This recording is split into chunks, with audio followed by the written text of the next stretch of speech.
Olá, meu nome é Mário e participo do Centro Espírita Alvorada de Luz de Araraquara. Vou abordar a reflexão número 38 do livro Jesus no seu dia a dia. Ajuda espiritual.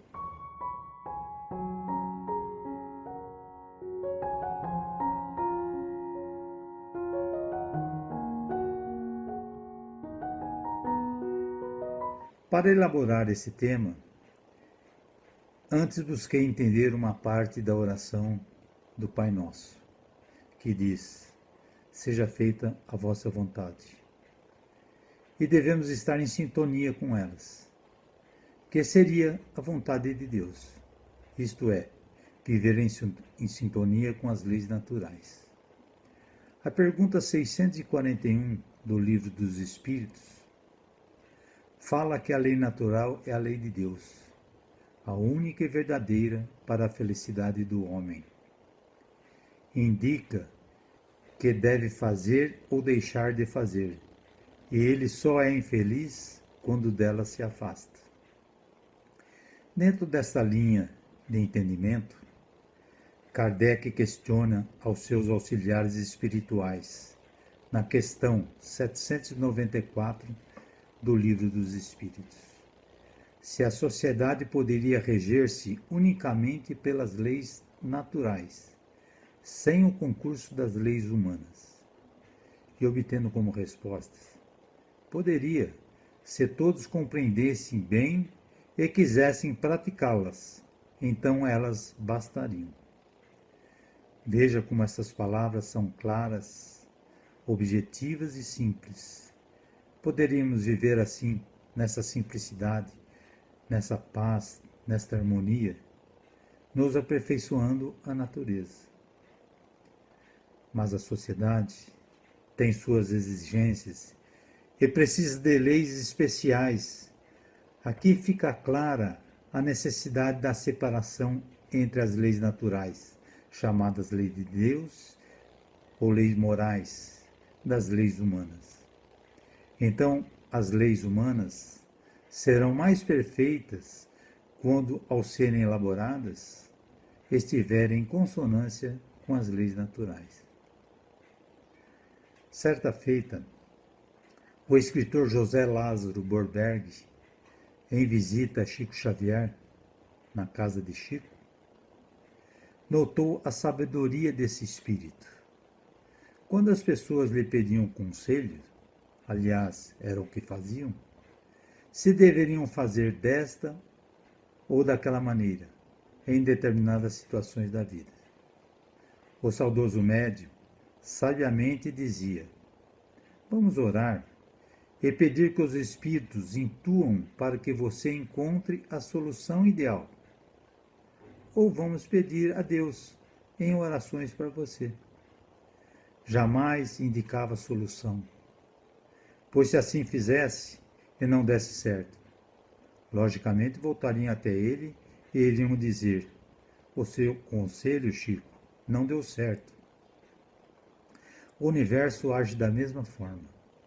Em nosso caminho somos responsáveis pelo nosso livre-arbítrio. Escolhemos nossos caminhos, nossas decisões, temos plena liberdade para construir o nosso projeto pessoal. Por consequência, se a ação estiver de acordo com as leis naturais, elas se manifestarão por sintonia vibracional. Então, quando nós sentirmos desajustados, vamos recorrer à ajuda espiritual. Quem dá a resposta às nossas orações de ajuda espiritual? Vamos recorrer a Bezerra de Menezes, que nos diz: a resposta de Deus pode tardar um pouco, mas jamais deixará de ser dada. Esse tempo de espera serve para provar a fé, a perseverança e a confiança. É um teste de paciência e oportunidade de desenvolver a força interior, a alegria e a coragem. podemos detalhar esta resposta de Bezerra de Menezes. O tempo, como o Senhor da razão, servirá para amadurecer os nossos potenciais. Como provar a fé? Existe a fé que crê. Exemplo, a multiplicação dos pães. Mas para a nossa ajuda espiritual, procuremos a fé que sabe, através da nossa própria experiência. E nisso, Kardec afirma: fé inabalável, que encara a razão face a face em todas as épocas da humanidade. Então procuremos na ajuda espiritual estar sempre crendo nos bons sentimentos, nos esforçando para alcançá-los. Provar a perseverança. Quando esperamos as solicitações com perseverança, no tempo devido alcançaremos nossos objetivos. Nada cairá do céu. Perseverança é uma qualidade daquele que persiste, que tem constância nas suas ações e não desiste diante das dificuldades. Manter firme aos nossos ideais de aperfeiçoamento. A perseverança é uma qualidade que aparece frequentemente ligada à fé. Em Mateus 24:13, quem perseverar até o fim, este será salvo. Para o Espiritismo, salvar é sinônimo de educação. Cada um educa a si mesmo. Temos grande oportunidade nesta vida, através do Espiritismo, das escolas, de nossos estudos individuais. Provar a confiança. O ato de deixar de analisar se um fato é ou não verdadeiro. Após nossa solicitação de ajuda espiritual, de nossas preces, na mente exercitaremos a confiança na força divina dentro de nós, mais uma vez utilizando a reforma íntima. É um teste de paciência.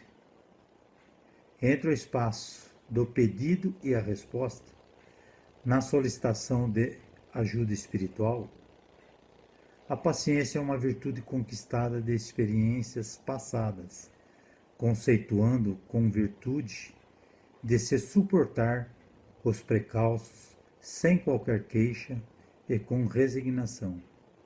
Isso conseguimos com muito exercício e trabalho moral. Não com paciência do deixa a vida nos levar. Conclui-se, conforme ensina Bezerra de Menezes, semeando a mente com o propósito positivos, com perseverança no trabalho de reforma íntima, desenvolveremos força interior, alegria e coragem. Não é bonito isso, minha gente? Quanta coisa! Então, meus irmãos, essa ajuda espiritual sempre será gradativa, lenta, com muita reforma íntima. Precisamos nos ajudar a combater os nossos palavreados chulos nos diálogos cotidianos, nosso azedume, nossa irritação, mentiras, pensamentos inferiores e tantos outros defeitos que temos ainda e precisamos corrigir. Para encerrar, vamos perceber a grandeza espiritual, a inteligência suprema do Cristo, nosso orientador, nosso mestre, de tudo que dissemos até aqui. Para conceituar a ajuda espiritual, Cristo, em 3, 4 palavras, nos orienta. Ajuda-te e o céu te ajudará.